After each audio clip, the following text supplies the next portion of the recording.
What's up, friends? Ari naman to subong.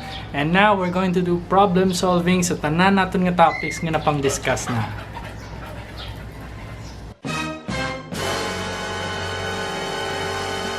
Okay, let's have our first problem. Negative 17 plus 25 multiplied by the quantity 18 divided by negative 9. So, paano ito ni Shobra? Paano ni Max? Well, to answer this one, we have to remember what we call PEMDAS.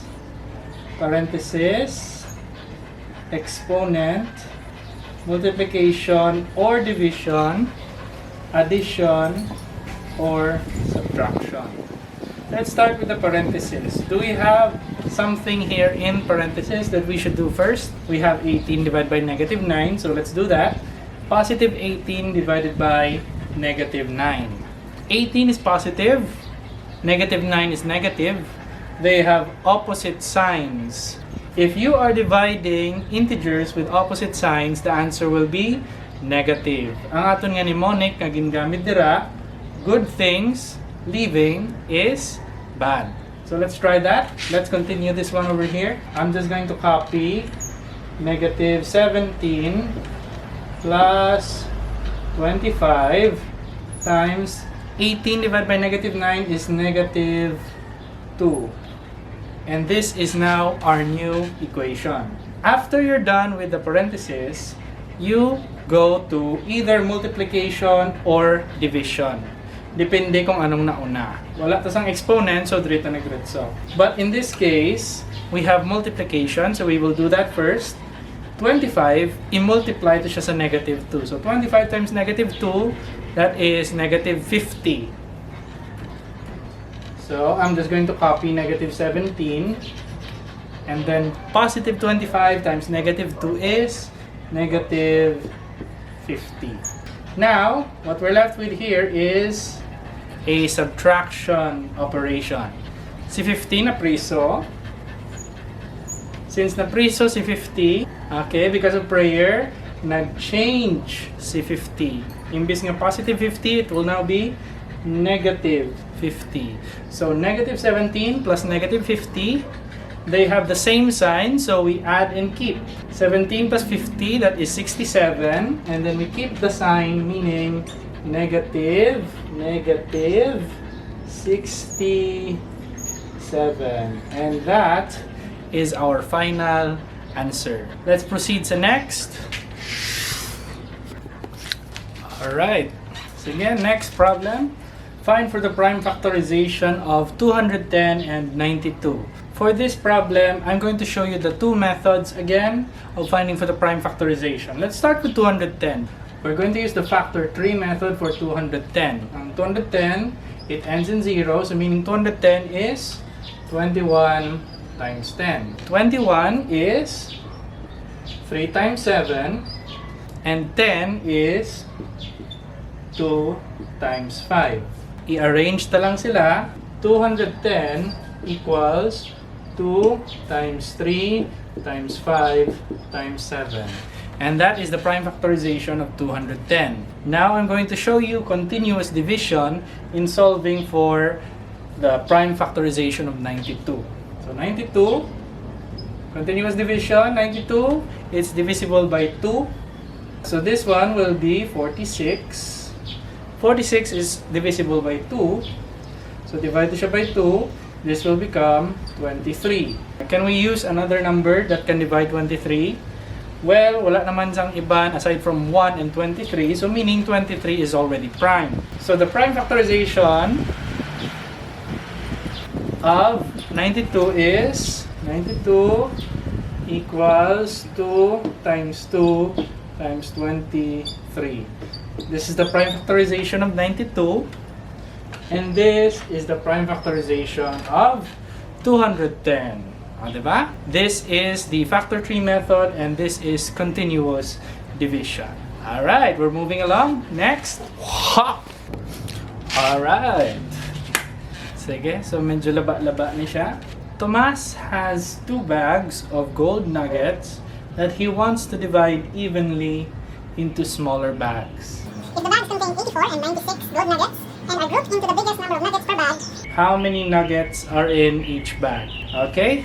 So to solve this one, tagaan ka mo sa isa ka demonstration.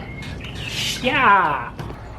So this is how we solve number 3, 84 and 96. We're going to find for the GCF. Very good.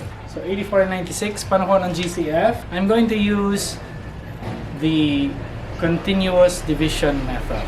Okay, so 84 and 96.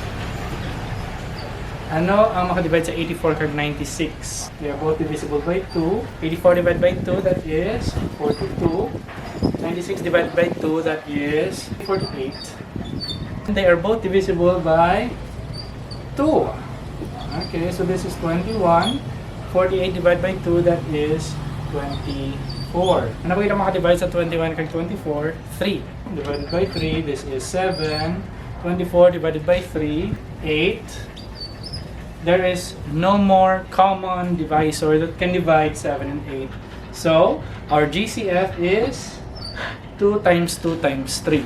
GCF equals 2 times 2 times 3. 12. Each bag will contain 12 gold nuggets. So we have here 84 gold nuggets and we have here 96 gold nuggets. So ang pamangkot is how do we divide them evenly in such a way nga palarihos ang ilang unod. Based sa aton nga solving, it should be 12 gold nuggets per grouping. But is that actually true? Well, let's check. I am going to divide these into groups of 12. 1, 2, 3, 4.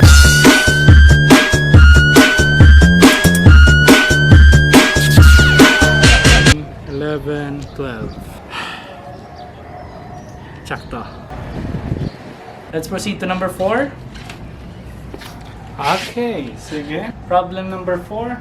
During a car race, two race cars stop to fill up the fuel tank.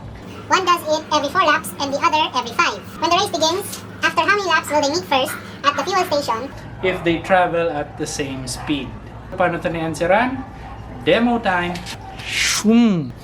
Yeah! Sige, so ang aton nga problem a while ago dealt with race cars that meet every 4 laps and 5 laps. So pamangkot, sana sila madungan. Namax na? Kato dila. Yeah! Asa ka timak! Sige? So 4 kag 5. This is an example of a question that deals with the LCM. Because gusto ito mabalaan kung saan sila unang madungan. Ang 4 kag 5, we're going to find for the LCM using the factor tree method. So we will look for the prime factor. Okay, we will look for the prime factors of 4. 4 is not yet prime. So ang iyang prime factors are 2 times 2. Yes. 5 is already prime. And according to the fundamental theorem of arithmetic, you're either prime yourself or the unique product of prime numbers. So, 2, 2, kag 5, Macky, hindi pagtabuni. Sit. Amo ni sila aton nga i-multiply. May tiki. Amo ni aton nga i-multiply para makuha ang LCM. Idug-idug jud tay, Mac. Yeah.